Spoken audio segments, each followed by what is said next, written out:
नमस्कार साथियों, स्वागत करता हूं आर्यन अकेडमी के यूट्यूब प्लेटफॉर्म पर। आज के इस वीडियो में पर्यावरण से बनने वाले सभी क्वेश्चन को कवर करेंगे।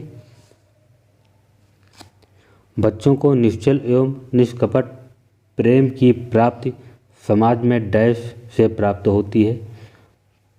बच्चों को निश्चल और निष्कपट प्रेम की प्राप्ति समाज में परिवार से प्राप्त होती है, तो फर्स्ट वाला ऑप्शन सही होगा।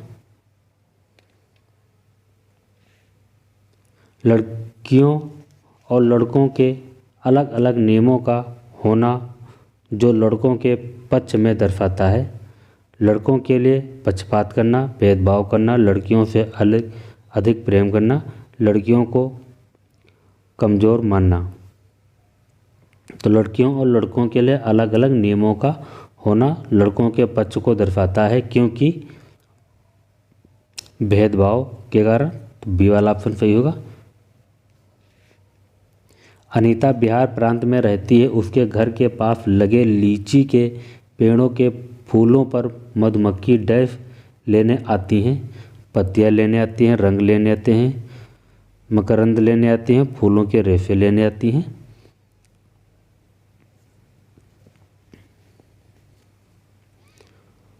तो मधुमक्खियां क्या लेते हैं? मकरंद लेते आने आती हैं।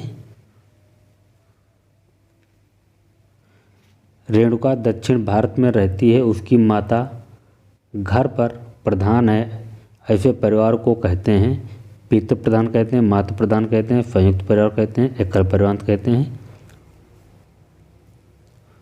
तो ऐसे परिवार को मातृ प्रधान कहते हैं। बी वाला ऑप्शन सही होगा। एक खाद्य पदार्थ यदि कॉपर सल्फेट की कुछ बूंदें डालने पर उसका रंग बैंगनी हो जाता है, तब उसमें डैश है। प्रोटीन से, वसा से, विटामिन से, खनिज से। तो इसमें वसा से हो जाता है। बी वाला ऑप्शन सही होगा। विटामिन डी पाने के लिए निम्नलिखित उसकी आवश्यकता होती है।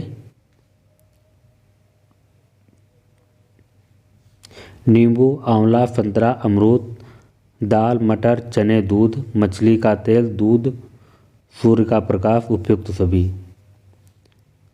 तो नींबू, आंवला, संतरा, अमरूद, फर्स्ट वाला ऑप्शन सही होगा। विटामिन डी पाने के लिए नींबू, आंवला और संतरा की आवश्यकता होती है। आलू पौधे का कौन सा भाग है? तो आलू पौधे का कौन सा भाग है? तो ये तना होगा। ना कि जड़ है, ना पत्ती है, ना फल है। तो सी वाला ऑप्शन होगा, तना। बरगद वृक्ष की जड़ें जमीन के अलावा हवा में भी उगती हैं। उनको डैश कहते हैं। प्राथमिक जड़ें कहते हैं, स्वरंगीकरण जड़ें कहते हैं, स्वस्तंभ जड़ें कहते हैं। इनमें से कोई नहीं। तो स्वस्तंभ जड़ें कहते हैं, क्योंकि बरगद की जमीन के अलावा अलग हवा में भी उनकी उगती हैं, जो उनको डैश, उनको क्या कहते हैं? स्वस्तंभ जड़ें कहते हैं। कली की स्थिति में फूल की रक्षा पौधों का कौन सा भाग करता है? तो कली की स्थिति में फूल की रक्षा पौधे का कौन सा भाग करता है? तो बाह्य दल के द्वारा करता है। फर्स्ट वाला ऑप्शन सही होगा। वह जीव जो पौधों से उत्पन्न हुए पदार्थों तथा जानवरों के मांस को भी खाते हैं, उन्हें शाकाहारी जीव कहते हैं, मांसाहारी जीव कहते हैं, सर्वाहारी जीव कहते हैं, परजीवी जीव कहते हैं। तो उन्हें सर्वाहारी जीव कहते हैं। तो सी वाला ऑप्शन सही होगा। टमाटर पौधे का कौन सा भाग है? टमाटर पौधे का कौन सा भाग है?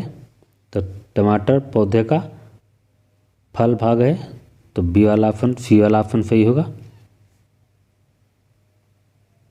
प्रकाश संश्लेषण के समय भोजन पत्तों में किस रूप में संचित होता है? विटामिन, ग्लूकोज, क्लोरोफिल, उपयुक्त में से कोई नहीं। तो प्रकाश संश्लेषण के समय भोजन के पत्तों में किस रूप में संचित करते हैं? तो क्लोरोफिल के कारण करते हैं। सी वाला ऑप्शन सही होगा। रक्त के जमने में किस विटामिन का योगदान होता है?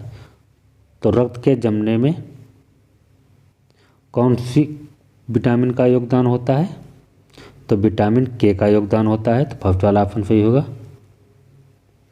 भारी वर्षा वाले क्षेत्र में रहने वाले ग्रामीण लोगों को अपने घर किस प्रकार बनाने चाहिए? बांस के घर, बांस के स्तंभों पर ढालू छत वाले घर, मिट्टी और फूल से बने घर, सपाट छतों वाले लकड़ी के घर। बांस के स्तंभों पर ढालू छत वाले घर बनाने चाहिए। जो सबसे ज़्यादा ये असम में पड़ते हैं, क्योंकि असम में सबसे ज़्यादा भारी वर्षा होती, बाढ़ आती है। घटपर्णी शिकारी पौधे या पीचर प्लांट में जो कीड़े और मेंढक तक को फंसा कर खा सकता है, हमारे देश के एक पूर्वी राज्य में पाया जाता है। उस राज्य का नाम क्या है? एक पौधे होते हैं जो शिकारी, उनको घटपर्णी बोला जाता है और उनको फीचर प्लांट भी कहते हैं। जो कीड़े होते हैं मेंढक तक उनको फंसा करके खा लेते हैं। वो भारत के किस राज्य में पाए जाते हैं? तो ये मेघालय राज्य में पाए जाते हैं। तो बी वाला ऑप्शन सही होगा। तो वीडियो को यहीं समाप्त करता हूँ। अगले नेक्स्ट वीडियो में मिलेंगे। नमस्कार।